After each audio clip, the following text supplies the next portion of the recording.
today we are here to discuss FST7 paper 2 और अपन questions की बात करें तो क्वेश्चंस पेपर 1 के कंपैरिजन में तो टफ थे पेपर 2 में कंपैरेटिवली अगर देखा जाए, बट ओवरऑल पेपर को अगर हम रेट करें तो मॉडरेट सेक्शन से थोड़ा सा एवं रेट कर सकते हैं। पेपर 1 के कंपैरिजन में ऑफ कोर्स इसको थोड़ा सा टफ कहा जाएगा। तो क्वेश्चन नंबर 1 से स्टार्ट करें। 1 क्वेश्चन जो है तुम्हारा देखा हुआ क्वेश्चन है, FST5 में ऑलरेडी ये सेम क्वेश्चन पूछा जा चुका है, बस डिफरेंस क्या था वहां पे कि पी क्यू की जगह पे वहां पे 1 और -1 लिखा हुआ था। तो सेम चीज यहां पे भी करनी होगी। सबसे पहले हम एक चूंकि देख सकते हो सिमेट्रिक टाइप का एक्सप्रेशन है, तो ए बी सी की जगह पे अपन टी रख देंगे और कहेंगे कि इस जो क्यूबिक बनेगी उस क्यूबिक के रूट्स क्या होने चाहिए, ए बी सी होने चाहिए।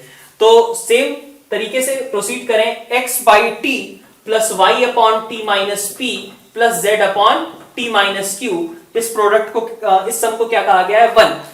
तो एक्सपेंड करते हैं, एक्सपेंड करने के बाद टी में क्यूबिक आएगी, वो इक्वेशन में लिख रहा हूं directly, t cube minus x plus y plus z plus p plus q into t square और साथ में p plus q into x plus और क्या टर्म है q Y plus P z plus p q into t और minus का एक साथ में लिखा हुआ है p q x equal to 0। ठीक है, इस इक्वेशन के रूट्स क्या है, ए बी सी है। ऐसी ही बात कही गई है, टी की जगह पे ए बी सी तीनों रख के काम चलता है, तो इसलिए इस क्यूबिक के रूट्स क्या है, ए बी सी है।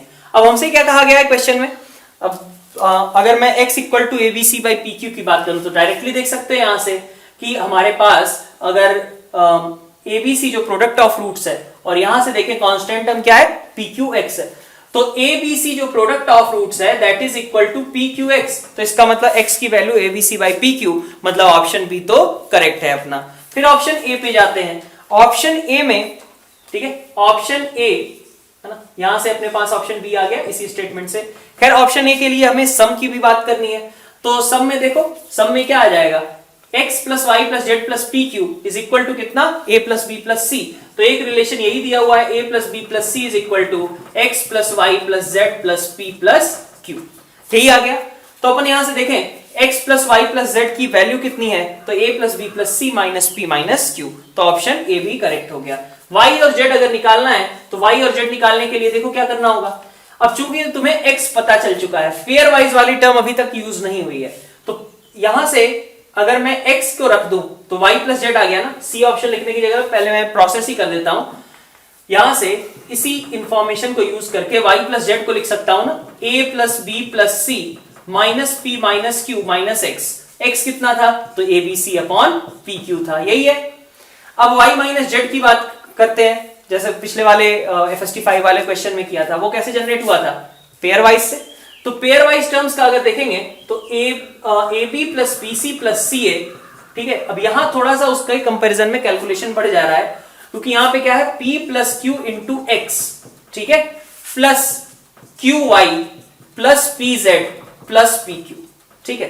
तो y प्लस जेड में एक इक्वेशन है, पिछली बार यहीं से सीधा y माइनस जेड की इक्वेशन बन गई थी, उसकी जगह यहां पे क्या होगा कि q Y plus P z आएगा। तो अब ये तुम्हारा कैलकुलेशन यहां से थोड़ा सा बढ़ जा रहा है कि x की वैल्यू अपन रखें और x की वैल्यू रखने के बाद हमारे पास दो इक्वेशंस हैं, एक y plus Z is equal to something, एक Q Y plus P Z equal to something. यहां से y और z की वैल्यू फाइंड आउट करनी पड़ रही है, तो थोड़ा सा यहां पे कैलकुलेशन थोड़ी ज्यादा है, बाकी सारे ऑप्शंस तो सेम है, क्वेश्चंस में कुछ दोनों में खास डिफरेंस नहीं है। फिर से एक इजी क्वेश्चन दिया हुआ है, इसमें क्या दिया हुआ है, ये 30 डिग्री वाली लाइन है और ये 60 डिग्री वाली लाइन है। मैं फर्स्ट क्वाड्रेंट के लिए सॉल्व कर रहा हूं, सिमिलर कोऑर्डिनेट्स अपने थर्ड क्वाड्रेंट में भी आ जाएंगे। तो ये 30 है, ये 60 है, तो बीच में मतलब ओबी वाली लाइन, तो एंगल बाइसेक्टर होगी ना वो ए और ओसी की, तो इसका मतलब कि ये एंगल कितना होगा, 15 डिग्री, ये 15 है, ये भी 15 है, तो बाकी ये बचा हुआ एंगल कितना होगा, ये एंगल हो जाएगा 150 डिग्री। ठीक है, इतनी बात। अब अगर मुझे इस रोम्बस का एक तरीके से कहें, एरिया हमें फाइंड आउट करना है, तो एरिया कितना गिवन है, 2 स्क्वायर यूनिट्स। तो 2 स्क्वायर यूनिट्स एरिया के लिए अपन कहें कितना आएगा, तो मैं इसको ऐसा बना देता हूं कि भाई ये x है, ये भी x है, ठीक है। तो ट्रायंगल OAC का जितना एरिया होगा उतना ही उधर से भी आएगा, तो 2 into half into x into x, और बीच का एंगल 15 15 30 डिग्री, तो ये x और x और साइन 30, इसका प्रोडक्ट कितना आना चाहिए था, 2 के बराबर, है ना। ये एरिया हो गया ट्रायंगल AOC का कह लो, और इनटू ट्वाइस कर दिया तो पूरा रोम्बस कवर हो गया। यहां से देख सकते हो कि अपने पास 2 और यहां से हाफ, मतलब कि अपन कहें तो 2/4, और यहां से x की वैल्यू कितनी आ रही है 2, मतलब हर एक साइड की लेंथ कितनी है 2 है। तो ये 2 है, ये 2 है। अगर हमारे पास OB निकल जाए तो हमारे पास फिर पैरामीट्रिक टर्म, केवल पैरामीट्रिक फॉर्म लगाने को बचा रहेगा।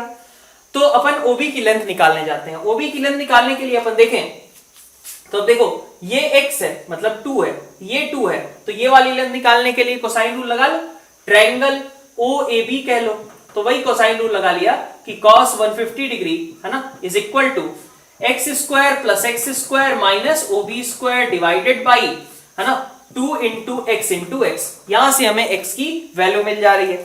इस x की वैल्यू को अपने को क्या करना है, तो इस x की वैल्यू के साथ हमें इस लाइन के लॉन्ग चलना है। कितने एंगल पे है ये लाइन, 30 ये था, 15 ये, 45 एंगल पे।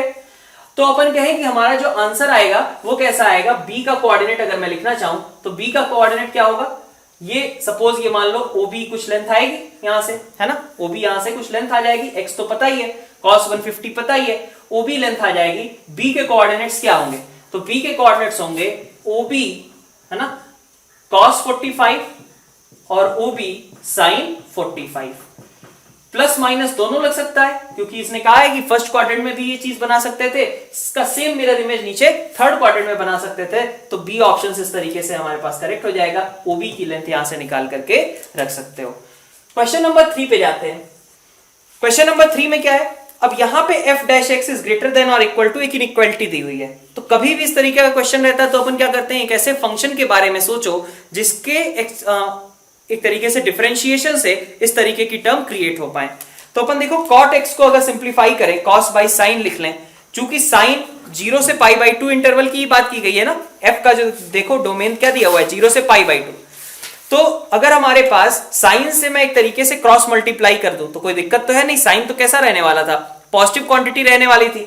तो साइन से मैंने मल्टीप्लाई किया तो क्या बनेगा, f' इंटू साइन एक्स, ठीक है, प्लस इधर आ जाएगा f इंटू कॉस एक्स, और इधर बचा रह जाएगा f over cos x into sine x. अब देख सकते हो कि ये किस चीज का टर्म लिखा हुआ है, f इंटू साइन एक्स का डिफरेंशिएशन लिखा हुआ है।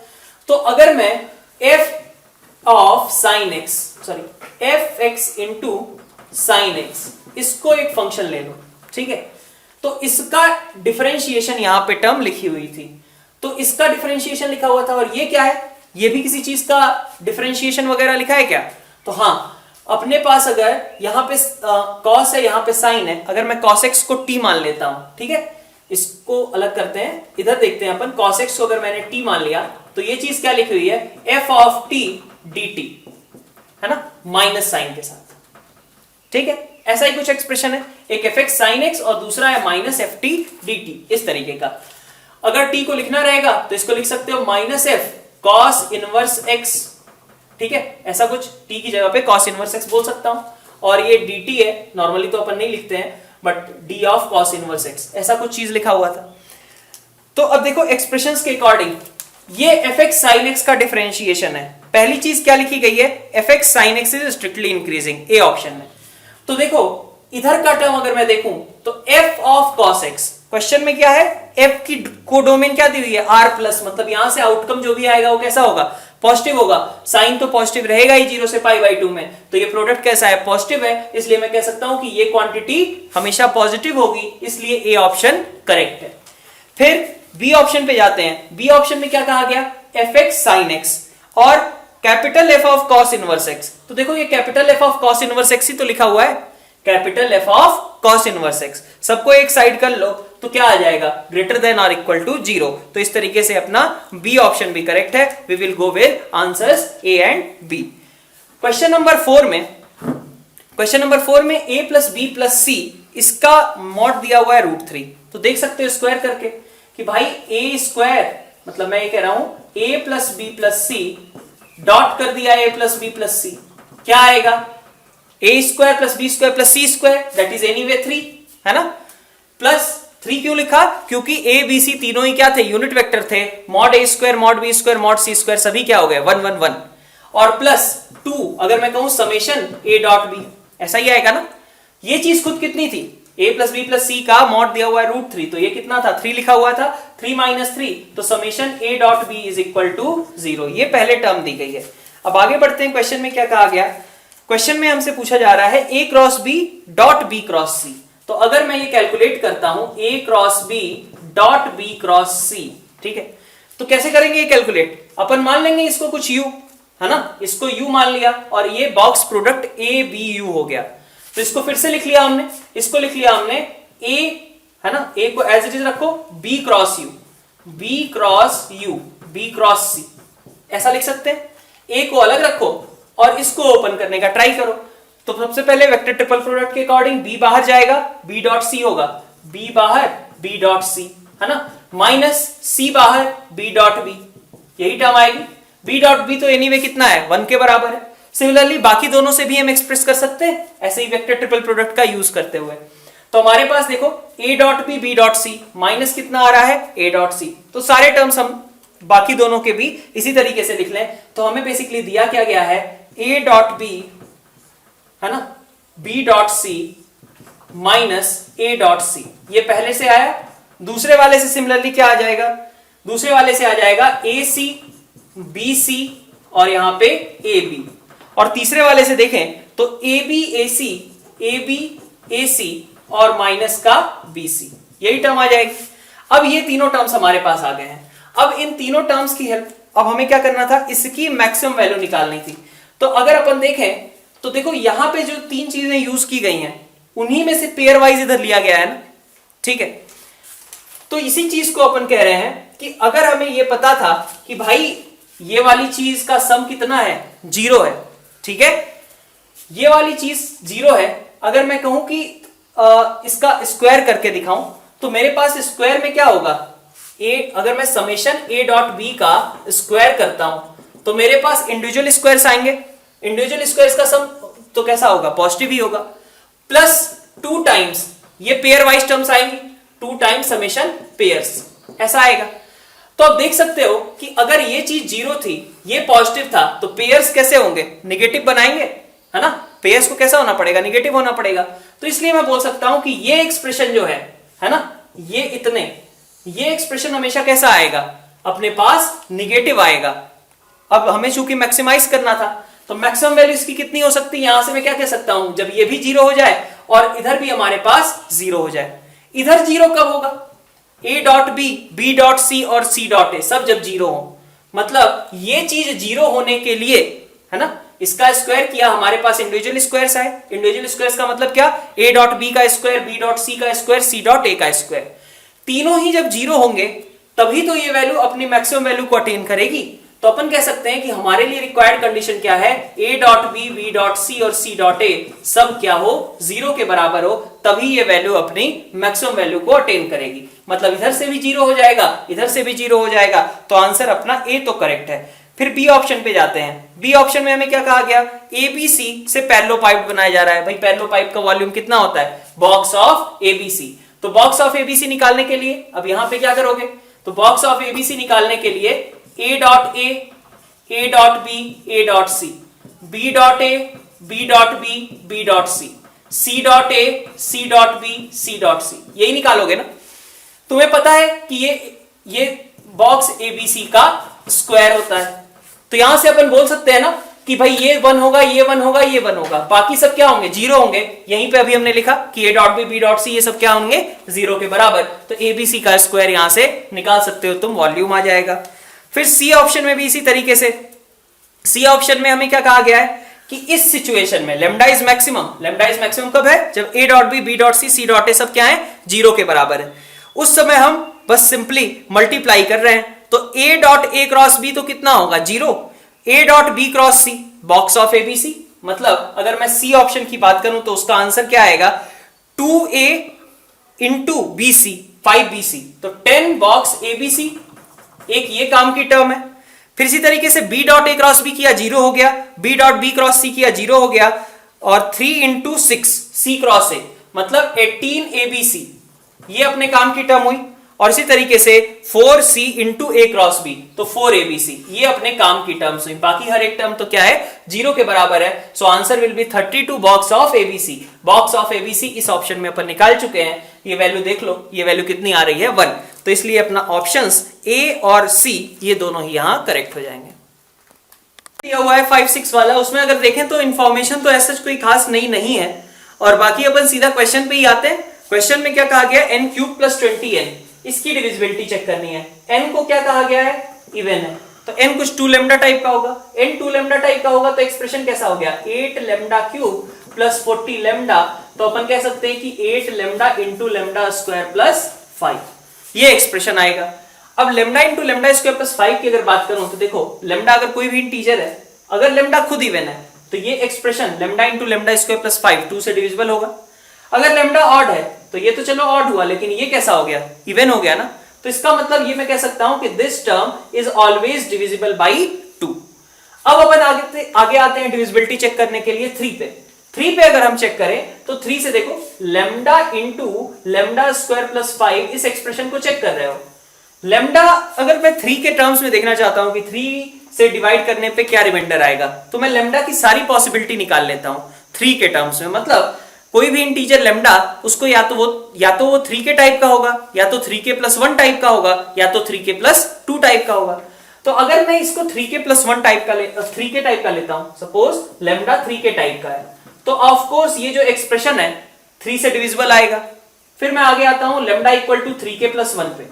3 के प्लस 1 टाइप का अगर लिया मैंने, तो पहली टर्म 3 के प्लस 1 हो गई, दूसरी टर्म क्या आएगी, 9 के स्क्वायर प्लस 6 के प्लस 1 और प्लस 5, 6 हो गया। तो ये देख सकते हो ये 3 से डिविजिबल हो जाएगी। फिर लैम्डा इक्वल टू 3 के प्लस 2 टाइप का लो, तो अगर 3 के प्लस 2 लेता हूं तो मेरे पास पहली टर्म तो चलो नॉट डिविजिबल है ना। दूसरे टर्म की बात करूं तो वहां पे कितना आ जाएगा, 9 के स्क्वायर प्लस 12 के, है ना, और 4 और 5 मिलकर के 9 हो जाएंगे। तो हर एक टर्म देख सकते हो कि 3 से डिविजिबल ही आ रही है, इसलिए आंसर में ये जो है अपने पास 3 से डिविजिबल और 2 से डिविजिबल और 8 तो था ही, तो आंसर अपने पास 48 हो जाएगा। क्वेश्चन नंबर 6 पे आते हैं। क्वेश्चन नंबर 6 में अपने पास n स्क्वायर प्लस 1 दिया गया है। ये क्वेश्चन रॉन्ग हो गया क्योंकि n स्क्वायर प्लस 1 कोई सा भी नंबर रखो भाई। अगर मैं 5 से डिविजिबिलिटी चेक करना चाहता हूं तो देख सकते हो 5 स्क्वायर प्लस 1 ये नॉट डिविजिबल ही रहेगा 5 से। 2 से डिविजिबिलिटी चेक करना चाहता हूं तो 2 स्क्वायर प्लस 1 नॉट डिविजिबल ही रहेगा। 3 स्क्वायर प्लस 1 नॉट डिविजिबल ही रहेगा 3 से, ठीक है। तो इस तरीके से अपन कह सकते हैं कि इज नॉट डिविजिबल बाय ये ऑप्शन देना, मतलब इसका कोई सेंस नहीं बनता है। तो 6 इसीलिए क्वेश्चन अपन रिमूव कर रहे हैं। क्वेश्चन नंबर 7 और 8 के लिए जो कॉम्प्रिहेंशन दे रखा है, क्वेश्चन नंबर 7 में देखो, ठीक है। 7 में हमारे पास fx raise to power 7 is equal to x minus fx, ऐसा कुछ दिया हुआ था। हमें f इनवर्स x का इंटीग्रेशन निकालना था। तो x की जगह अगर अपन f इनवर्स x प्लेस कर दें, ठीक है, f इनवर्स x अगर प्लेस कर दें तो क्या आएगा, f of f inverse x जो कि x होता है कि power 7 is equal to f inverse x minus x, यही आएगा। तो अपन कह सकते हैं कि f इनवर्स x की वैल्यू कितनी होगी, x 7 प्लस x के बराबर। तो f inverse x is nothing but x की पावर 7 प्लस x, डायरेक्टली कह सकते हैं। तो हमें इंटीग्रेशन क्या करना है, इंटीग्रेशन करना है हमें 0 से √2 x की पावर 7 प्लस x। तो ऐसा कोई बड़ा काम तो है नहीं। यहां से इंटीग्रेशन कितना आएगा, x की power 8/8 plus x square by 2, limits from 0 to √2। तो √2 की पावर 8 है ना, डिवाइडेड बाई 8 प्लस √2 का स्क्वायर 2/2, 0 रखने से तो कुछ आएगा नहीं। ये अपने पास आंसर हो जाएगा क्वेश्चन नंबर 7 का। 8th क्वेश्चन पे आते हैं। 8th क्वेश्चन, अब अगर इसका तुम्हें ध्यान हो, क्या कहा गया है, एरिया बाउंडेड बाई fx। तो fx तो हमें पता नहीं है, f इनवर्स x है, लेकिन अगर तुम्हें जो टॉपिक पढ़ाया गया है इनवर्स फंक्शंस का इंटीग्रेशन वाला, area bounded by inverse of functions, तो वहां पे क्या कहा गया है कि f इनवर्स x अगर हम ना निकाल पा रहे हो, अगर मैं इसको g बोल दूं तो बेसिकली इस क्वेश्चन में g इनवर्स का यूज किया गया है ना। f इनवर्स हमें पता है, f हमें नहीं पता है। तो अपन देखें, अपन यही बोलते थे कि अगर हम इनवर्स फंक्शंस का इंटीग्रेशन कहीं दे दिया जाए तो अपन क्या यूज कर सकते थे, या तो हम एक्सप्रेशन निकालें, लेकिन यहां देख सकते हैं एक्सप्रेशन नहीं निकलेगा, तो दूसरा वाला मेथड यूज करेंगे। क्या मेथड था कि जहां कहीं भी y दिया है उसकी जगह x लिख दो, जहां x दिया है उसकी जगह पे y लिख दो। तो अगर हम y इक्वल टू fx का एरिया निकालने की जगह y equal to f inverse x का एरिया निकालते हैं बिटवीन कोऑर्डिनेट एक्सेस दिए हुए क्या है, x इक्वल टू 0 एंड √3, तो अपन ले लें y equal to 0 and y equal to √3। ठीक है बात। और आगे क्या दिया हुआ है, x एक्सिस, तो x एक्सिस की जगह क्वेश्चन मैंने चेंज कर लिया y एक्सिस, ये मुझे निकालना था। तो अब मेरे पास अगर मैं एरिया की बात करूं तो एरिया y एक्सिस के साथ निकालना है। तो अपन अगर देखें ग्राफ, ठीक है, ग्राफ में हमारे पास कैसा होगा, ये मैं f इनवर्स x के एंगल से सोच रहा है, 0 से पास कर रहा होगा और लगातार इंक्रीजिंग है, तो अपने पास कुछ मान लो इस तरीके का कर्व रहा हो। ठीक है, इसके इनवर्स फंक्शन का हमें इंटीग्रेशन चाहिए, तो इनवर्स फंक्शन ऐसा कुछ आएगा। और अपन देखें, ये मान लो हमें y इक्वल टू 0 से लेके y इक्वल टू √3 तक जाना था। ठीक है, अपने को ये वाली एरिया निकालनी थी। ठीक, तो अपन इसका इंटीग्रेशन करते टाइम पे क्या करेंगे, मुझे ये एरिया बेसिकली निकालनी थी। ठीक है, इसके अकॉर्डिंग जो क्वेश्चन में हमें पूछा गया है कि अपन y इक्वल टू, सॉरी ये तो f इनवर्स x होता, ये हमारे पास f इनवर्स x है, सॉरी ये हमें f इनवर्स x दिया हुआ है ना, तो f इनवर्स x यूज करना था, y इक्वल टू 0 यूज करना था, y इक्वल टू √3 यूज करना था एंड y एक्सिस यूज करना था, मतलब ये वाला एरिया हम मेंशन कर रहे हैं। क्या किया हमने, चूंकि हम इनवर्स फंक्शन लिख नहीं सकते थे तो हमने क्या किया, हम f इनवर्स x को ही यूज करेंगे, बस x और y को इंटरचेंज करके लिख लेंगे, तो हमारे पास ये एरिया रिक्वायर्ड है। तो अगर ये एरिया रिक्वायर्ड है तो तुम देख सकते हो ये कैसे कैलकुलेट होगा, भाई मुझे तो ये चीज निकालना कंफर्टेबल है, क्योंकि इस तरीके की स्ट्रिप लेने के लिए मुझे x को in terms of y represent करना पड़ेगा, और x को इन टर्म्स ऑफ y तो मैं रिप्रेजेंट कर नहीं पा रहा हूं, यही दिक्कत है ना। इसका इंटीग्रेशन कैसे करते हैं, इंटीग्रेशन ओवर x dy, तो x को तो y के टर्म्स में अपन लिख ही नहीं पा रहे हैं, तो अपने को क्या करना पड़ेगा, इसी तरीके की स्ट्रिप से काम चलाना पड़ेगा। तो एरिया अगर मैं देखूं इस पोर्शन का, मुझे टारगेट ये है मेरा, लेकिन ये निकालने के लिए मैं क्या यूज कर रहा हूं कि इस रेक्टेंगल में से इधर का पोर्शन सब्ट्रैक्ट कर दूं। रेक्टेंगल का एरिया कितना आएगा, तो देखो जब y की वैल्यू √3 है तो यहां पे x कितना रहा होगा, f ऑफ √3। ठीक है, तो अपने पास area of rectangle is √3 into f of √3, और उसमें से सब्ट्रैक्ट क्या करना है, सब्ट्रैक्ट ये वाला पोर्शन करना है। इस पोर्शन का अगर मैं एरिया देखूं तो इसका एरिया लिखा जा सकता है कैसे, x की पावर 7 प्लस x dx, कहां से कहां तक, 0 x का स्टार्टिंग पॉइंट और एंड पॉइंट देखें तो f ऑफ √3, तो यहां पे 0 से लेकर के f ऑफ √3 ऐसा कुछ कह सकते हैं। तो इसके अकॉर्डिंग हमारे पास एक्सप्रेशन आ जाएगा √3 माइनस x की पावर 7 प्लस x का इंटीग्रेशन करना है। देख सकते हो आंसर में भी f ऑफ √3 वगैरह की टर्म एज इट इज रखी गई है, तो उसके बारे में हमें कुछ खास टेंशन लेने की जरूरत नहीं है। तो इंपॉर्टेंट कंसेप्ट यहां पे क्या है कि जब हम इनवर्स फंक्शन का यूज नहीं कर पा रहे हैं, इनवर्स फंक्शन निकाल नहीं पा रहे हैं, तो जो भी क्वेश्चन दिया गया है उसको f इनवर्स x के लिए सॉल्व करो, और मतलब गिवन जो पता है हमें फंक्शन उसके लिए सॉल्व करो, और बाकी जो भी रिस्ट्रिक्शंस दी गई हैं वहां x और y को इंटरचेंज कर दो। तो इस तरीके से अपन क्वेश्चन नंबर 8 का भी आंसर मार्क कर सकते हैं।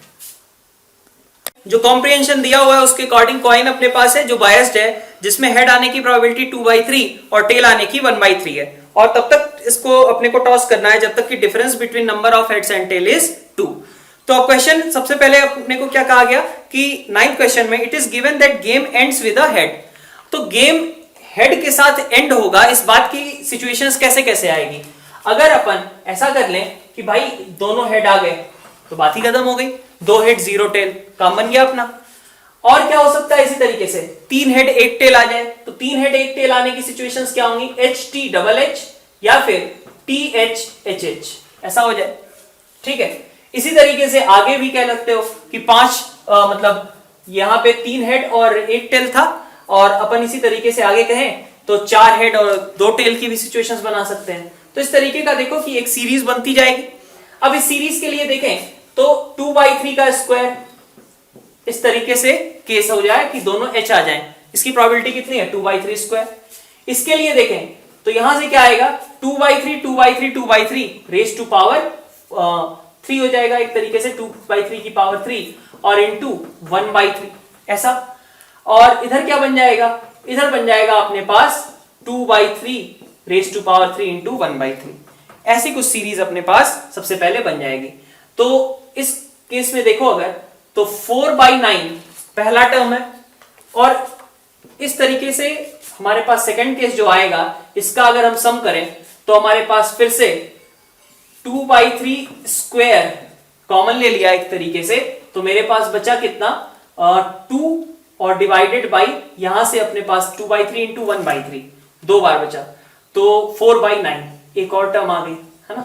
इसी तरीके से नेक्स्ट वाले में भी आ जाएगा। तो देख सकते हैं कि इनफाइनाइट सीरीज टाइप की बनेगी। उस सीरीज का सम अगर हम कहें प्रोबेबिलिटी का, तो 2/3 स्क्वायर कॉमन ले लो, इसमें से 1 बाहर हुआ, इसमें से कितना बचा 4/9, फिर अगले वाले में क्या आएगा ऐसे ही 4/9 का स्क्वायर।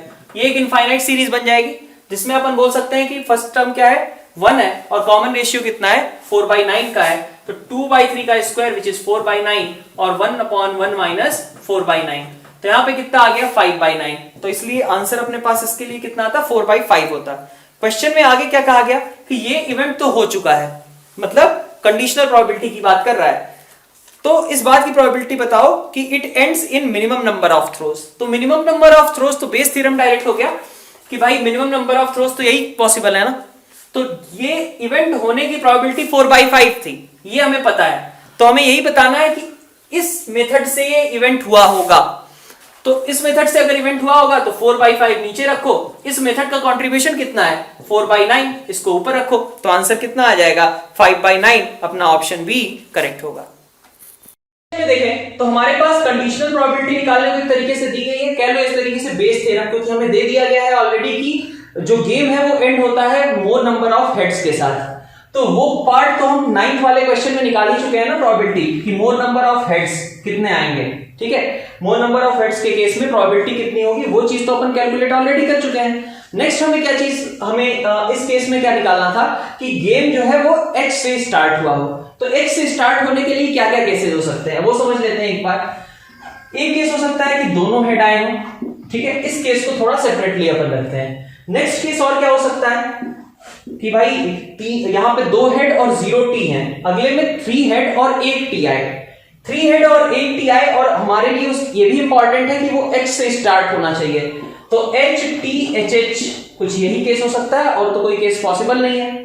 फिर नेक्स्ट केस पे आते हैं, आगे क्या हो सकता है भाई 3 हेड 1 टी, इस तक आ चुके हैं हम। नेक्स्ट अपने पास क्या केस हो सकता है कि 4 H आए और 2 टी आए, 4 H और 2 टी में क्या क्या केसेस पॉसिबल हो सकते हैं एक बार समझ लो पैटर्न। 4 H है हमारे पास, ठीक है, और 2 टी है, ठीक है, कैसे कैसे ऐसा हो पाएगा। लास्ट में तो 2 प्लेसेस पे H आना चाहिए, वो तो फिक्स ही है, क्योंकि लास्ट में मतलब में कहा जा रहा है कि मोर नंबर ऑफ हेड्स आएंगे, तो लास्ट में 2 प्लेसेस पे H आना तो फिक्स है। स्टार्टिंग के 2 प्लेसेस की बात करता हूं, अगर मैं फेवरेबल केसेस काउंट कर रहा हूं तो मेरे पास पहले H आएगा और फिर T आएगा, क्योंकि डबल H आ गया तो मैच वहीं खत्म हो जाएगा, तो HT और इधर HH। अभी बाकी कितने प्लेसेस बचे हुए हैं एक तरीके से कह लो, हमारे पास टोटल थे 6, हमारे पास 4 एक तरीके से रिजल्ट हमने भर दिए, एक रिजल्ट और भरना है। तो अब इस रिजल्ट इस प्लेस पे चाहे तुम HT भर दो या तो TH भर दो, यही केसेस केवल पॉसिबल होंगे। तो यहां पे इस प्लेस को एक तरीके से भरने के 2 तरीके हुए, HT या फिर TH, टोटल 2 वेज हो सकते हैं।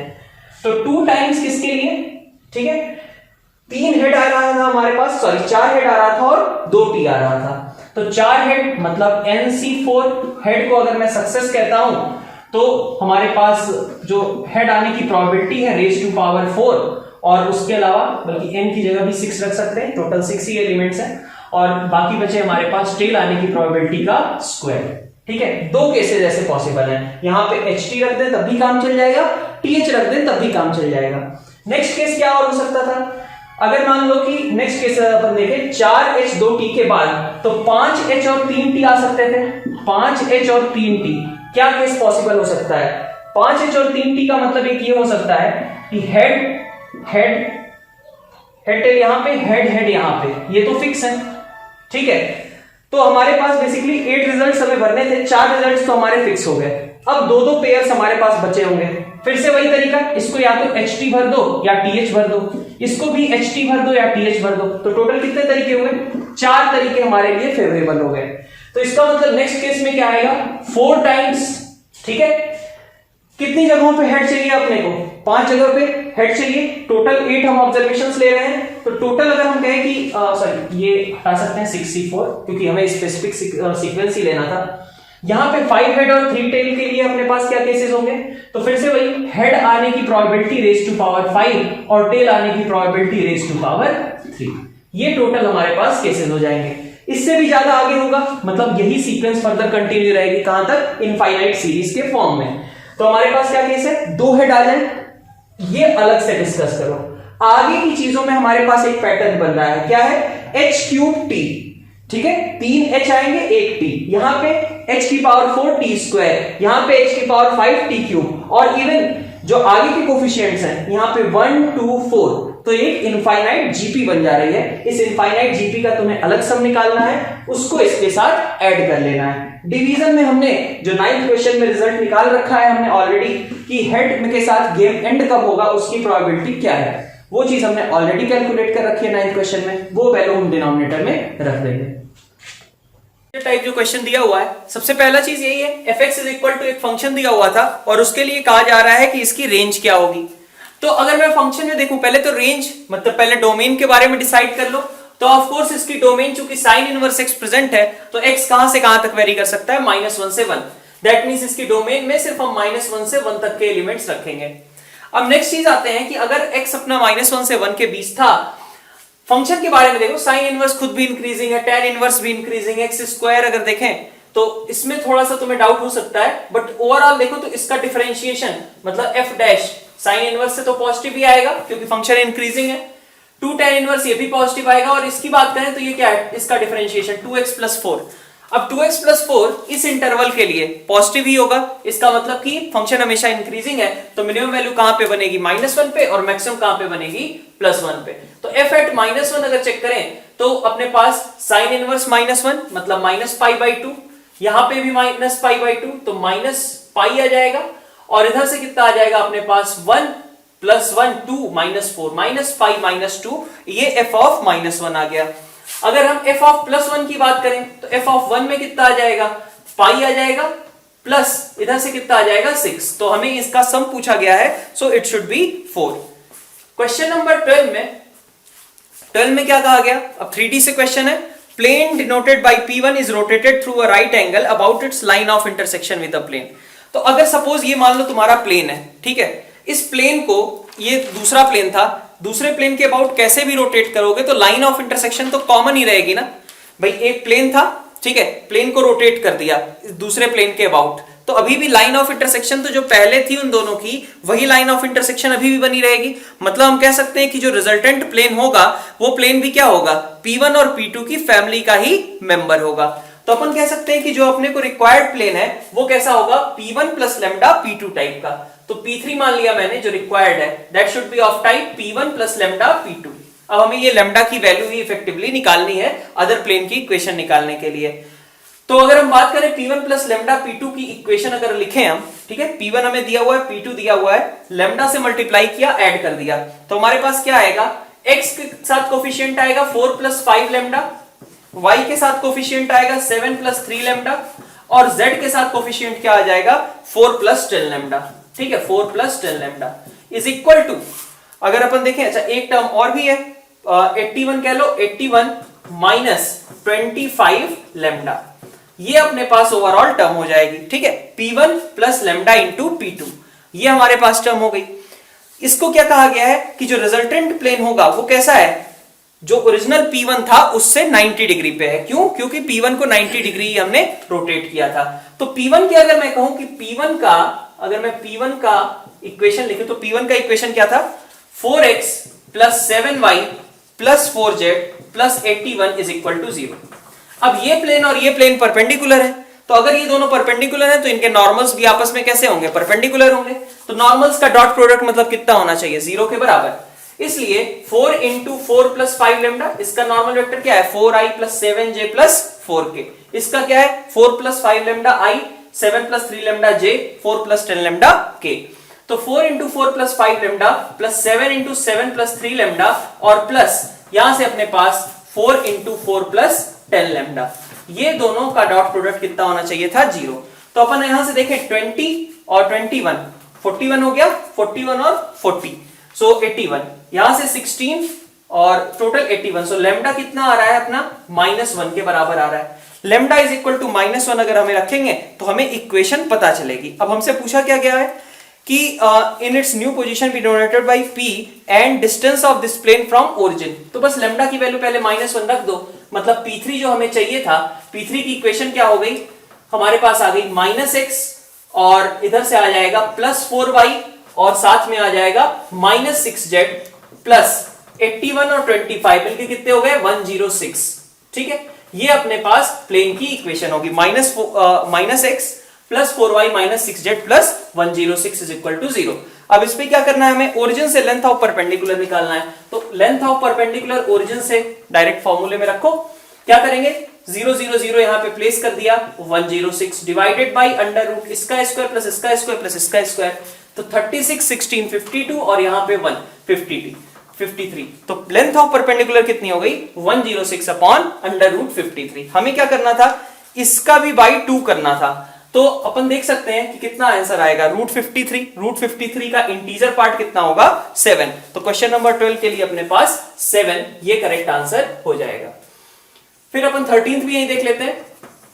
क्वेश्चन नंबर 13 में हमारे पास क्या दिया हुआ था, tangents are drawn from alpha beta to the hyperbola and are inclined at an angle theta and phi to x axis. तो बहुत ही स्ट्रेट फॉरवर्ड क्वेश्चन है, कभी भी एक्सटर्नल पॉइंट से टेंजेंट्स की स्लोप को कोरिलेट करते हुए अगर इंफॉर्मेशन दी जाए, भाई ये tan theta into tan phi का मतलब क्या है कि m1 इंटू m2 दिया हुआ है, तो कभी भी एक्सटर्नल पॉइंट से टेंजेंट की स्लोप्स को कोरिलेट करते हुए अगर कोई भी क्वेश्चन पूछा जाता है तो अपन क्या करते हैं, स्लोप फॉर्म में जो क्वाड्रेटिक बनती थी उसी का यूज करते हैं, यही रहता था काम। तो हमारे पास हाइपरबोला है, हाइपरबोला की अगर मैं इसकी टेंजेंट की इक्वेशन लिखूं तो टेंजेंट की इक्वेशन क्या लिखी जाएगी, y is equal to mx plus minus under root a square कितना है, a स्क्वायर इसका है 2 और b स्क्वायर कितना है 3। तो ये हमारे पास होगा, चूंकि हम अल्फा बीटा एक्सटर्नल पॉइंट ले रहे हैं तो beta minus m alpha is का whole square is equal to 2m square minus 3, यही बन जाएगा। तो यहां से आप देख सकते हो कि स्क्वायर करने के बाद m में हमें एक क्वाड्रेटिक मिल रही है, इस क्वाड्रेटिक के रूट्स जो होंगे वही होंगे ना m1 और m2। तो यहां से एक्सपेंड कर लेते हैं, इसको कितना बन जाएगा, अगर मैं इसकी क्वाड्रेटिक लिखना चाहूं तो इसको मैंने एक्सपेंड किया, m square alpha square plus beta square minus 2 beta m alpha is equal to 2m square minus 3। तो m स्क्वायर के साथ coefficient alpha square minus 2, minus का 2 बीटा m अल्फा और प्लस का बीटा स्क्वायर प्लस 3, यही आ गया। इसी के रूट्स क्या थे, m1 और m2 थे, तो इनका प्रोडक्ट ऑफ रूट कितना हो गया, m1 इंटू m2 की बात करूं तो ये beta square plus 3 upon alpha square minus 2, और इसी को बताया गया है कि इसकी वैल्यू कितनी है 2 के बराबर। तो यहां से देख सकते हो 2 alpha square minus beta square की वैल्यू कितनी आ जाएगी, तो अपन कह सकते हैं 3 और इधर से 4, तो आंसर शुड बी 7। बहुत ही सिंपल सा क्वेश्चन दिया हुआ है, n टेंडिंग टू इंफिनिटी है, और यहां पे देखो तो अपन देखें 2n upon n square minus 1, इसको मैं अगर इंडिविजुअली देखूं तो इसकी लिमिट किसको टेंड करेगी, 0 को, 2n upon n square minus 1, ठीक है, ये 0 को टेंड करेगा, ठीक है, ऊपर लोअर डिग्री है नीचे हायर डिग्री है, तो रिजल्ट कितना आएगा 0 आएगा। कॉस ऑफ समथिंग, तो कॉस ऑफ सम कांस्टेंट, तो 0 into cos of some constant अगर अपन ऐसा देखें तो ये वाली वैल्यू किसको टेंड कर रही है 0। अब माइनस की बात की गई है ना, 0 इंटू कांस्टेंट कोई इंडिटरमिनेट फॉर्म तो है नहीं, सीधा 0 लिख सकते हैं। फिर इसी तरीके से यहां पे देखें n into n by 1 minus 2n, ये एक कांस्टेंट आएगा, कितना आएगा -12 आ जाएगा, ठीक है। इसकी बात करें तो इसकी बात करेंगे तो फिर से ये चीज भी कैसे लिखी हुई है, 0 को टेंड कर रही है, तो सीधा अपन कह सकते हैं कि 0 minus 0, so answer will be 0 only. Question number 15, अब इससे भी आसान क्वेश्चन है। क्वेश्चन नंबर 15 में देखो -1/3 से 1/3 लिख दिया गया, तो सबसे पहली चीज अपन क्या सोचेंगे कि -a से a वाली जो प्रॉपर्टी होती है उसका यूज करना पड़ सकता है। तो अपन अगर देखें -1/3 से 1/3, अगर जो फंक्शन की बात करूं मैं, फंक्शन पहले क्या लिखा हुआ था fx, अगर मैं उसको लिखता हूं under root cos x ln over 2 - x upon 2 + x, तो अगर मैं x को -x से रिप्लेस करूंगा तो देख सकते हो कि f ऑफ -x में भाई इसमें कोई चेंज आएगा नहीं, ये दोनों ऊपर नीचे बदल जाएंगे, मतलब इफेक्टिवली देखें तो minus under root cos x आ जाएगा ln यहां पे 2 - x अपॉन 2 + x, मतलब फंक्शन कैसा है, ऑड फंक्शन है, ऑड फंक्शन का इंटीग्रेशन -a टू a में कितना होगा 0 के बराबर। फिर क्वेश्चन नंबर 16, तो ये दोनों बहुत ही आसान से क्वेश्चन थे, ठीक है। 16th क्वेश्चन में क्या कहा गया, distance of point from the plane measured parallel to the line. तो हमें क्या कहा गया, कुछ इस तरीके की सिचुएशन है, ये मान लो एक प्लेन है, ठीक है, इस प्लेन की इस पॉइंट से इस प्लेन की डिस्टेंस निकालनी थी। तो नॉर्मली अपन क्या करते थे, सीधा लेंथ ऑफ परपेंडिकुलर निकाल देते थे, लेकिन कहा गया नहीं, हमें ये वाली डिस्टेंस नहीं चाहिए। हमें कौन सी डिस्टेंस चाहिए, जबकि कैसा हो, किसी दूसरी लाइन में हम डायरेक्ट परपेंडिकुलर डिस्टेंस ना निकाल रहे हैं, बल्कि किसी अदर लाइन के अलोंग चल रहे हैं और फिर हम ये डिस्टेंस मेजर करना चाहते हैं, ऐसा कुछ कहा गया है, measured parallel to another line, ठीक है। ऐसा नहीं सीधा कहा गया होता कि प्लेन और पॉइंट के बीच का डिस्टेंस, तो लेंथ ऑफ परपेंडिकुलर हो जाता, लेकिन हमें वो डिस्टेंस नहीं चाहिए, हमें यहां से किसी अदर लाइन के डायरेक्शन में चलना है और फिर लेंथ हमें फाइंड आउट करनी है। तो बहुत सिंपल सा ट्रिग्नोमेट्री का सवाल हो गया। अपन क्या करें, यहां से लेंथ ऑफ परपेंडिकुलर निकाल लेते हैं भाई, इसमें तो कोई दिक्कत नहीं थी, इसके लिए अपने पास फॉर्मूला था। अब ये वाली लेंथ अगर पता चल गई, ये वाला डायरेक्शन क्या होगा, ये तो नॉर्मल की डायरेक्शन ही होगी ना, ये जो परपेंडिकुलर है वो प्लेन का नॉर्मल होगा। और अगर ये थीटा पता चल गया तो बस ये ट्रायंगल में अपन ये वाली साइड निकाल लेंगे। तो बस सिंपल सा क्वेश्चन है। क्या कहा जा रहा है कि हमारे पास एक पॉइंट है 1,1,1, तो अगर मैं 1,1,1 से इस पे लेंथ ऑफ परपेंडिकुलर p मान लेता हूं, तो मुझे बेसिकली लेंथ क्या लिखनी थी, p इंटू ये अगर हम कहें तो p cosec theta, sorry p sec theta, ये लिखना था हमें। तो p सेक थीटा लिखने के लिए सबसे पहले हमें क्या करना पड़ेगा, थीटा निकालना पड़ेगा। p अपने को पता है, अपन निकाल लेंगे। तो p की सबसे पहले निकाल ही लेते हैं अपन, ठीक है। p की वैल्यू कितनी आएगी, तो 1,1,1 से अपन लेंथ ऑफ परपेंडिकुलर निकाल रहे हैं, x plus y plus z is equal to 1। इस प्लेन पे हम लेंथ ऑफ परपेंडिकुलर निकाल रहे हैं। तो लेंथ ऑफ परपेंडिकुलर कितनी हो जाएगी, 2 डिवाइडेड बाई √3, यही होगी। दूसरी चीज क्या चाहिए, ये नॉर्मल वेक्टर, प्लेन, ये प्लेन का नॉर्मल वेक्टर है, और दूसरा ये लाइन की डायरेक्शन है कि जिस डायरेक्शन में हमें चलना था, दोनों के बीच का एंगल निकालना है। तो cos थीटा की अगर बात करूं तो cos थीटा की वैल्यू कितनी होगी, नॉर्मल की direction i plus j plus k, ठीक है। जिस लाइन के अलोंग चलना है उसकी direction i plus 2j plus 3k, और डिवीजन में क्या आ जाएगा, इन दोनों का मॉड, तो √3, और यहां पे कितना आ जाएगा, √14, ऐसा ही कुछ, ये cos थीटा की वैल्यू आ जाएगी। अब नेक्स्ट हमें क्या करना था, हमें बेसिकली क्या लिखना था, ये वाली लेंथ, तो ये क्या था, x cos theta is equal to p, तो ये था p सेक थीटा था अपना, ठीक है।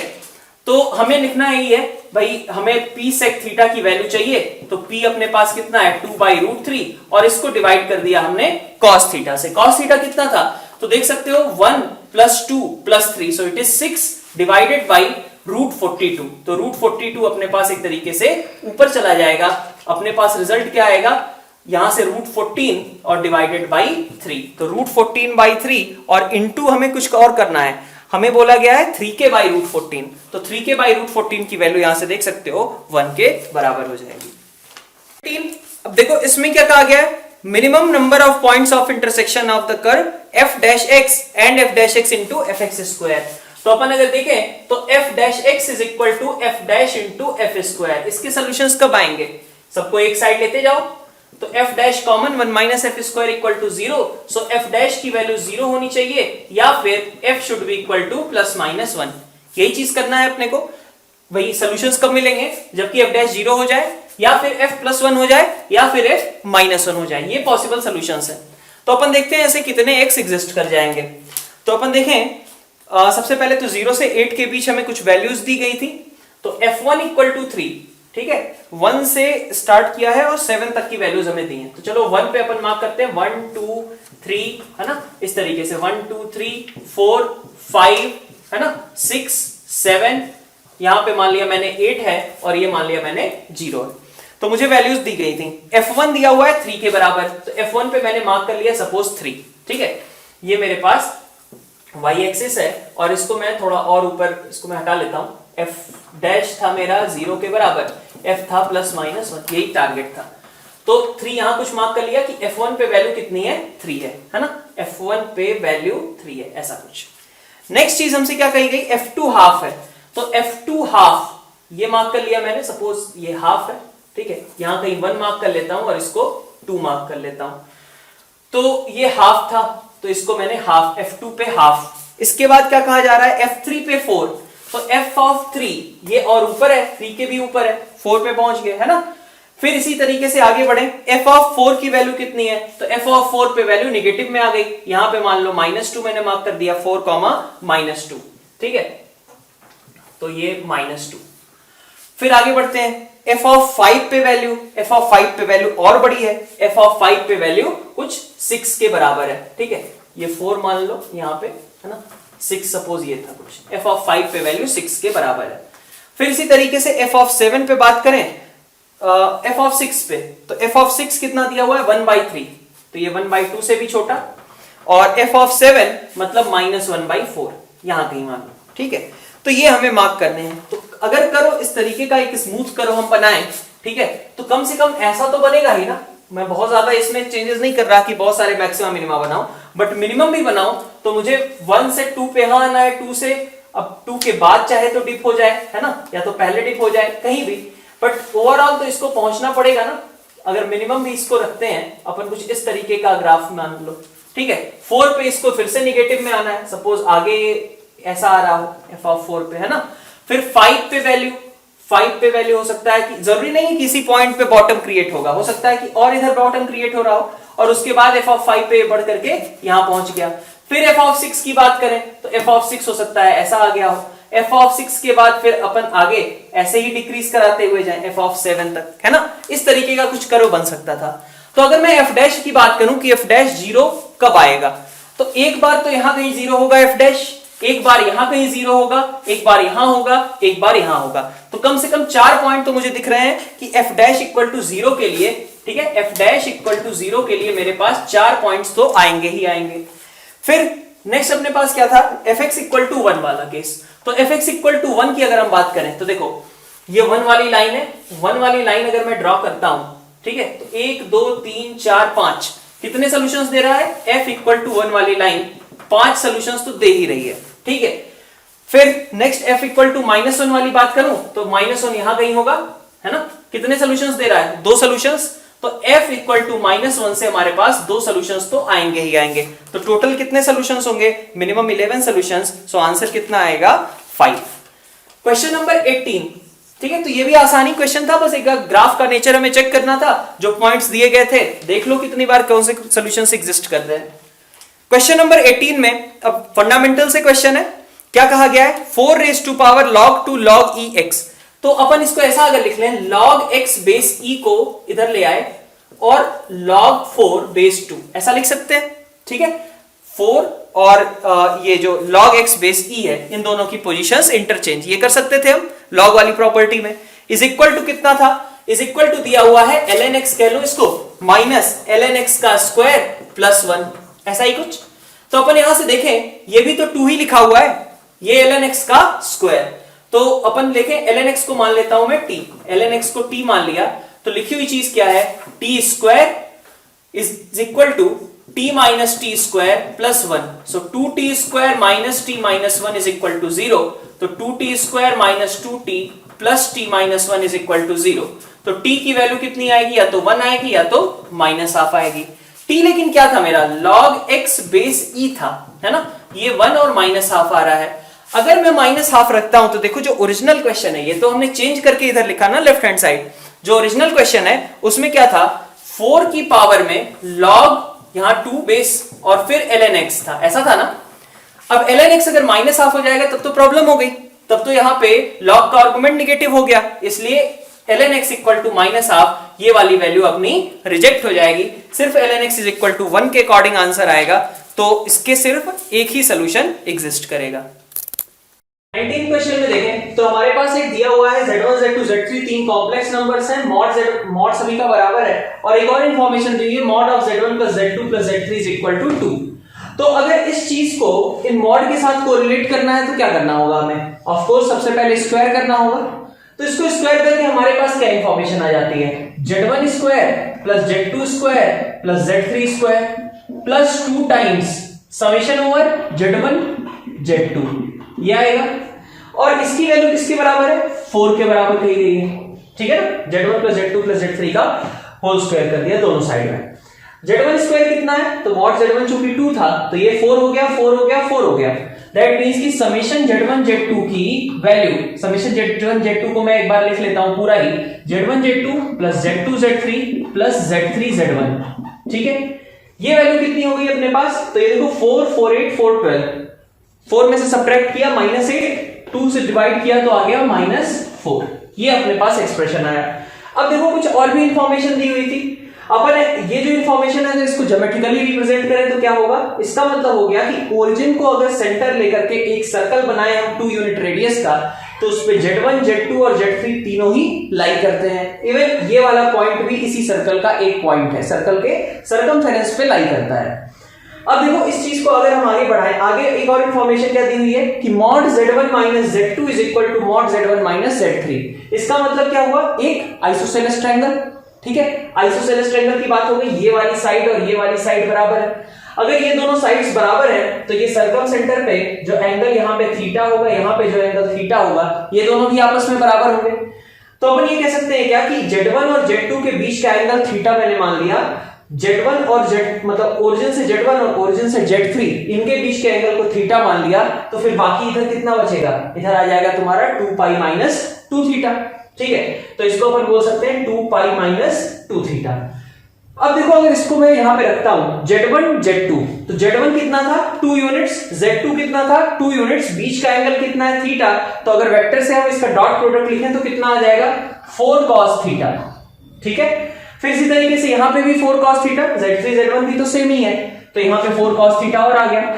बाकी बचा Z2 Z3, तो इसमें देखो 2 into 2 4, यहां पे एंगल लेकिन 2 पाई माइनस 2 थीटा है, तो यहां पे हमारे पास आ जाएगा 4 cos 2 theta is equal to -4, ठीक है। तो यहां से हमारे पास इक्वेशन आ गई cos 2 theta plus 2 cos theta, ठीक है, और प्लस 1 इज इक्वल टू 0। तो cos 2 theta plus 1, 2 cos square theta, 2 cos square theta, ये cos थीटा कॉमन ले लो, cos theta plus 1 is equal to 0, ठीक है। तो cos थीटा की वैल्यू क्या होगी 0 के बराबर, cos थीटा -1 तो हो नहीं सकता है, -1 होने का मतलब कि थीटा कितना हो जाएगा, पाई हो जाएगा, पॉसिबल ही नहीं है। तो थीटा की वैल्यू को कितना होना है, पाई बाई 2 के बराबर होना है। अब जब थीटा पाई बाई 2 निकल गया, तो अब हमें जो वैल्यू निकालने को कही गई है mod of Z1 plus Z2 into mod of Z1 minus Z3, यही निकालने को कहा गया है, निकाल सकते हैं। फिर से वही वेक्टर वाली चीज कि mod of Z1 plus Z2 अगर हमें लिखना है तो हमें क्या लिखना चाहिए, under root over Z1 square plus Z2 square, तो Z1 square 4, Z2 square 4 plus 2 Z1 dot Z2, ठीक है। Z1 डॉट Z2 कितना हो गया, तो mod Z1 2 था, mod Z2 2 था, थीटा कितना आ चुका है पाई बाई 2, तो इस वाले का कंट्रीब्यूशन अपन कह सकते हैं कितना हो जाएगा 0 के बराबर, ठीक है, क्योंकि बीच का एंगल पाई बाई 2 था। इसी तरीके से Z1 और Z3 के बीच देखें तो फिर से सेम चीज, Z1 स्क्वायर कितना आएगा 4, Z3 स्क्वायर 4 और Z1 डॉट Z3 से कितना आ जाएगा 0, ठीक है। तो ये अंडर रूटेड, तो इसलिए रिजल्ट इस क्वेश्चन के लिए कितना आ जाएगा 8 विल बी राइट आंसर। से ही रिलेटेड दिया हुआ है दिखा करके, बट क्वेश्चन बेसिकली क्या है, तो क्वेश्चन दिया हुआ है तुम्हारा कोऑर्डिनेट ज्योमेट्री का, क्योंकि देखो कहीं पे भी आई जे के साथ के नहीं है, हर जगह आई जे ही है, मतलब एक्स वाई प्लेन की ही बात की गई है। तो अपन सबसे पहले क्वेश्चन नंबर 20 में अपन देखें तो हमारे पास क्या दिया हुआ है, आर को अपन क्या लेते हैं, अब चूंकि के तो है नहीं तो x i plus y j, ठीक है, variable point in Cartesian plane O X Y कह भी दिया है, तो आर को मैंने मान लिया एक्स आई प्लस वाई जे। तो हमारे पास ये चीज क्या लिखी हुई थी, ये लिखा हुआ था डॉट प्रोडक्ट करने के बाद 10y minus 8x minus x square minus y square is equal to 40। तो ये एक सर्कल की इक्वेशन है, x square plus y square plus 8x minus 10y minus 40 is equal to 0, ठीक है, एक्स स्क्वायर सॉरी यहाँ पे प्लस 40 हो जाएगा, ठीक है ना। तो ये हमारे पास इक्वेशन दी हुई है एक सर्कल की। इस सर्कल की बात करें तो इस सर्कल का सेंटर कितना है, इस सर्कल का सेंटर है -4,5 और रेडियस कितना है 1 कह सकता हूं। अब मुझे क्या करना था, मैक्सिमम डिस्टेंस निकालनी थी r plus 2i minus 3j। तो इसको मैं कह सकता हूं क्या कि एक्स वाई की ये डिस्टेंस लिखी हुई है किस पॉइंट से, भाई r plus 2i minus 3j। इसको लिखने का मतलब क्या है, x प्लस 2 और y माइनस 3, मतलब अगर इसका मॉड की बात करें तो ये डिस्टेंस रिप्रेजेंट कर रहा है एक्स वाई और -2,3 के बीच। तो -2,3 मान लो यहां पे है ना, -2,3 की इस सर्कल से मैक्सिमम और मिनिमम डिस्टेंसेस कैसे होंगी, सी पी है ना, ये पी पॉइंट ये C point, CP plus R और सीपी माइनस आर के लॉन्ग होंगी। तो सीपी प्लस आर अगर निकालें हम, ठीक है, मैक्सिमम डिस्टेंस निकाल रहे हैं तो सीपी प्लस आर, तो मैक्सिमम डिस्टेंस को क्या बोला गया है P1, ठीक है। तो CP डिस्टेंस निकाल सकते हो, प्लस R 1 ऐड करना है, तो ये कितना आ जा रहा है, एक आ जा रहा है हमारे पास 2√2 + 1, और मिनिमम डिस्टेंस की बात करूं so it is 2√2 - 1, Cp + r और Cp - r, ये कैलकुलेट कर लिया। अब नेक्स्ट चीज क्या कही गई, p1² + p2², ये कैसा है, तो p1² + p2², इसकी वैल्यू कितनी आएगी, तो यहां से देख सकते हो 8 + 8 16 और उसके साथ में 1 + 1 तो 18, तो p1² + p2² कितना आ रहा है, इवन आ रहा है। अगर अब क्या कहा गया, p1² + p2² अगर इवन है तो y = 8/x² पे हम एक टेंजेंट खींच रहे हैं, किस पॉइंट पे, जहां पे एब्सिसा 2 है। तो अब नेक्स्ट सेगमेंट में जाते हैं क्वेश्चन के, क्या कहा गया, y = 8/x², तो dy/dx कितना हो जाएगा, -16/x³ है ना, x⁻² -2, तो -2 × x⁻³ ये हो जाएगा डिफरेंशिएशन, किस पॉइंट पे, जहां की x = 2 है। तो x = 2 वाले पॉइंट पे अगर देखूं मैं -16/8 तो ये -2 आ जाएगा। जब x की वैल्यू 2 है तो y = 8/x² के अकॉर्डिंग हम y निकाल सकते हैं, y भी कितना है, 2 है। तो टेंजेंट की इक्वेशन क्या कहेंगे, y इज -2 - 2x - 2 स्लोप हो गया, 2,2 वाला पॉइंट था, तो इक्वेशन बन गई y + 2x = यहां से देख सकते हो 4 आ गया और +2 6, तो y + 2x = 6, ये लाइन की इक्वेशन होगी। अब इस लाइन के लिए क्या कहा गया है, the drawn line cuts x axis at a point b, तो x एक्सिस को b पॉइंट अगर निकालना चाहें तो x एक्सिस को जहां इंटरसेक्ट करेगा वहां y 0 होगा, दैट मींस x कितना होगा, 3 हो जाएगा। तो अगर हम OB वेक्टर की बात करें तो ये पॉइंट कौन सा है, 3,0 और 0,0, तो 0 0 और 3,0, इसको मिलाने वाली लाइन को क्या बोलेंगे, 3i वेक्टर।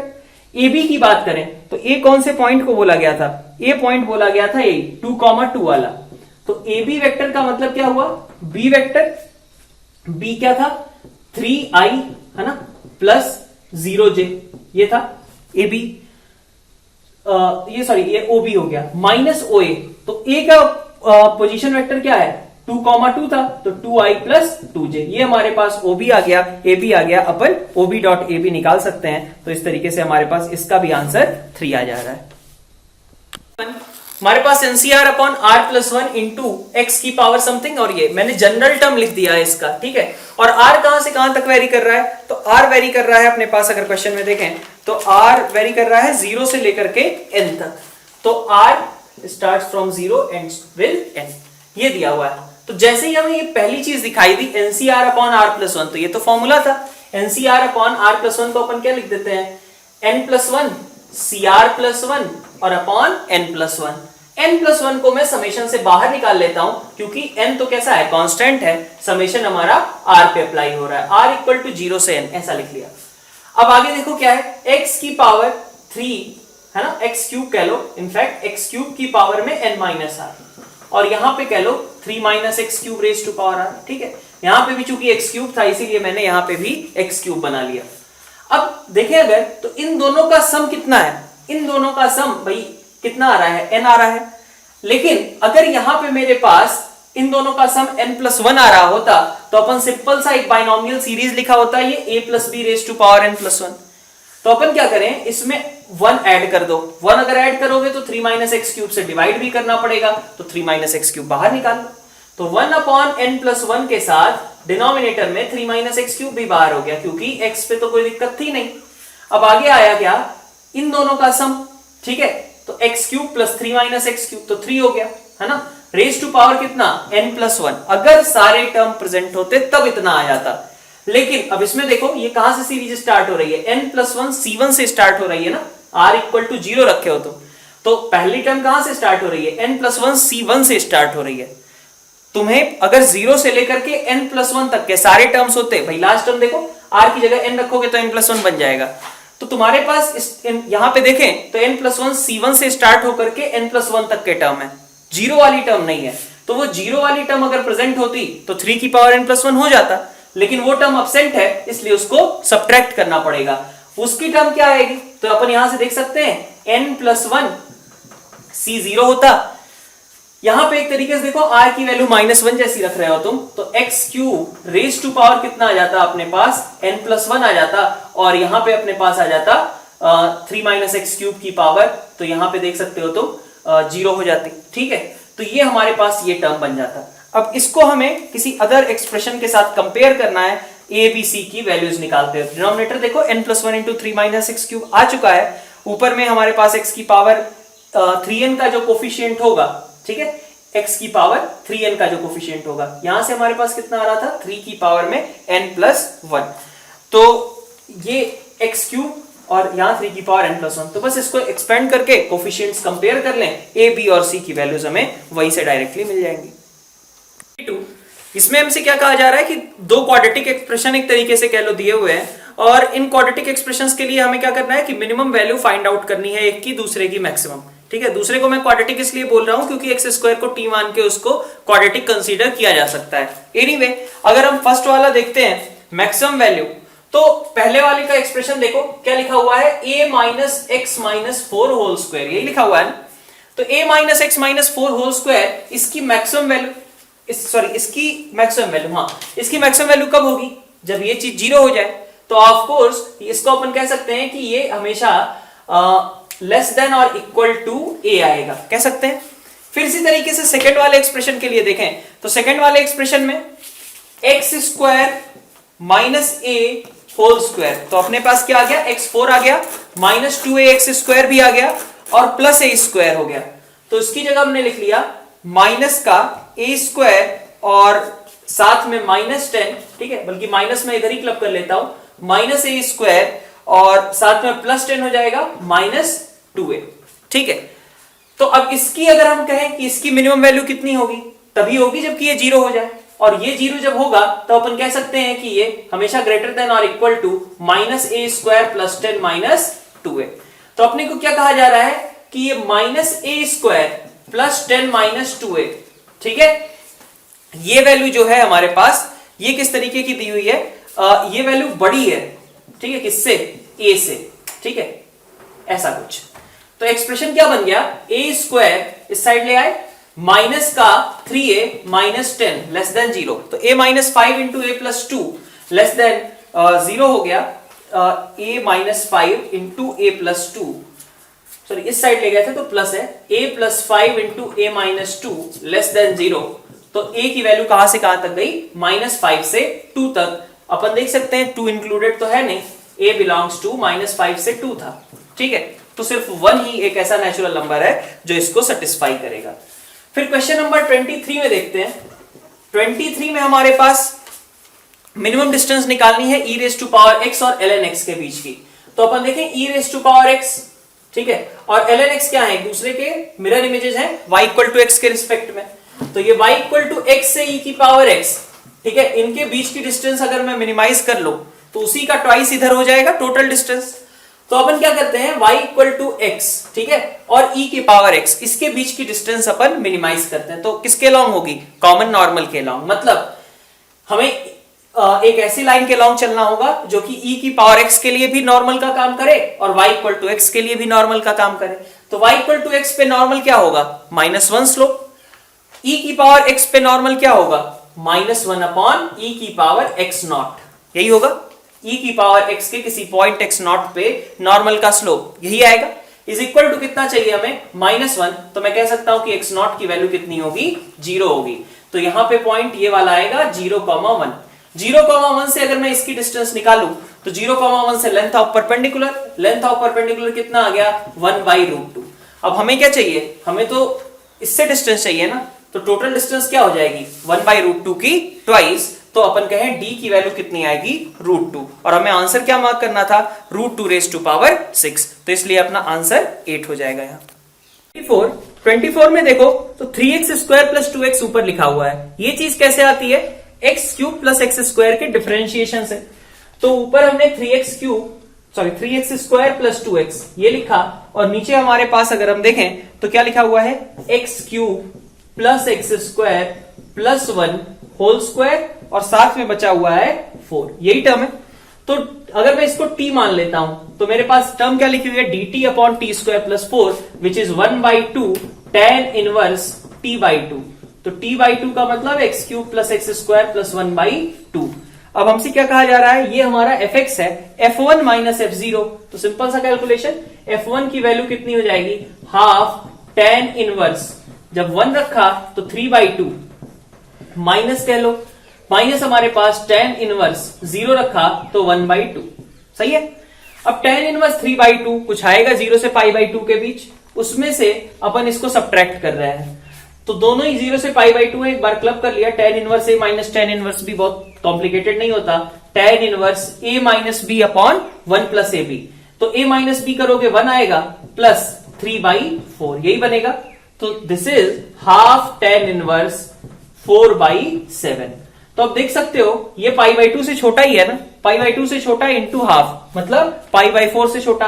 अगर f1 माइनस f0 की बात करें, ये क्या था f1 माइनस f0, तो f1 माइनस f0 अगर π/4 से छोटा है तो इसका इंटीजर पार्ट कितना हो जाएगा 0। So correct answer will be 0।